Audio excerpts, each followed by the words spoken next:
Olá, o Fato Online está aqui com seu stand montado no Brasília Capital Fitness, uma feira voltada para esporte, bem-estar, para quem curte esse mundo fitness. E participando deste evento, Gustavo Borges, nadador brasileiro, dispensa quase apresentações, campeão mundial, 4 medalhas em Jogos Olímpicos, 19 medalhas, né? 19 medalhas em Jogos Pan-Americanos.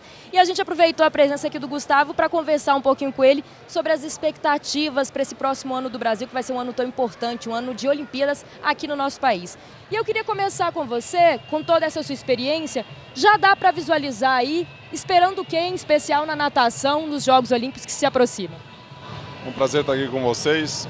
Eu acho que os Jogos Olímpicos vai ter uma participação muito boa dos brasileiros. A meta do COB é estar entre os 10 no quadro geral de medalhas.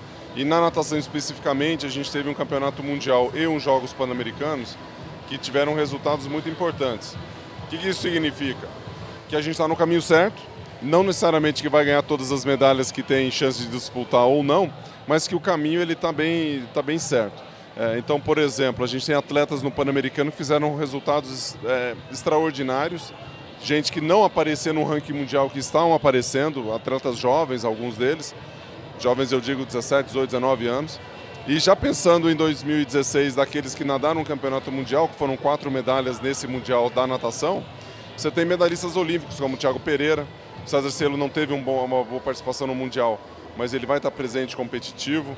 E você tem outros atletas que estão com muita chance, além de revezamentos, que podem surgir e podem ter uma presença importante na hora de disputar uma medalha. Sendo otimista, você pode falar de 5 medalhas. Você tem as provas de velocidade, 50 e 100 metros nado livre, você tem as provas de 200 medley, você tem o revezamento 4 por 100 livre, você tem o peito, que a gente teve uma evolução boa com o Felipe França nesse último ano. Então tem possibilidades. Agora, o máximo que o Brasil já ganhou na natação em número de medalhas foi 96, comigo e com o Fernando Scherer, com 3 medalhas naquele ano. Então, se a gente atingir esse número de 3 medalhas olímpicas, vai ser mais do que essa geração já conseguiu, em número de medalhas gerais, né? Conseguiu 2 em 2008 e 2 em 2012. E eu acho que a gente já avança de um cenário que a gente estava. Então, a expectativa é essa. Se a gente ficar entre 3 e 5 medalhas, eu acho que vai ser uma Olimpíada de sucesso. Menos do que isso, acho que fica um pouco aquém da nossa expectativa.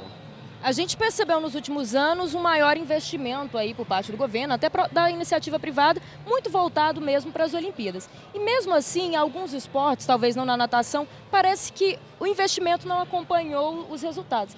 O que acontece? É porque a longo prazo mesmo, a gente vai estar colhendo os frutos desse investimento agora, você acha que em próximos jogos? Depende de qual investimento você está se referindo. Acho que tem questões mais estruturais, ou seja, contratação e desenvolvimento de treinadores, você tem investimento em infraestrutura, isso tudo interfere no alto rendimento, que podem interferir no médio para o longo prazo. Falando da natação especificamente, do que a gente viu nos Jogos Olímpicos de Londres, dos nadadores ingleses, para esse último Mundial, que foi uma prévia olímpica agora, nesse último que a gente teve, que foi na Rússia, surgiram 2 atletas que naquela ocasião tinham 15, 16 anos, que hoje tem 19 e 20, que nem eram atletas, né, eram atletas juvenis e que hoje são recordistas mundiais, como é o Adam Peaty, e um outro nadador que foi campeão no 200 metros nado livre, que é o James Gee. E quando você tem atletas vindo de uma geração olímpica, que esses garotos assistiram às Olimpíadas no próprio país. Isso vai acontecer também no Brasil. Então tem toda uma movimentação gigantesca em prol das Olimpíadas e do resultado nesses Jogos no Rio de Janeiro, mas esse é um ponto de partida, não um ponto de chegada. Se a gente considerar como ponto de chegada, eu acho que a gente tem um problema sério.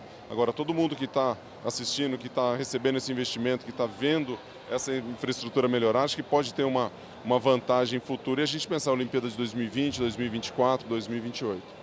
O que o Gustavo, para a gente terminar, espera ainda ver nos próximos anos, no esporte como um todo e na natação?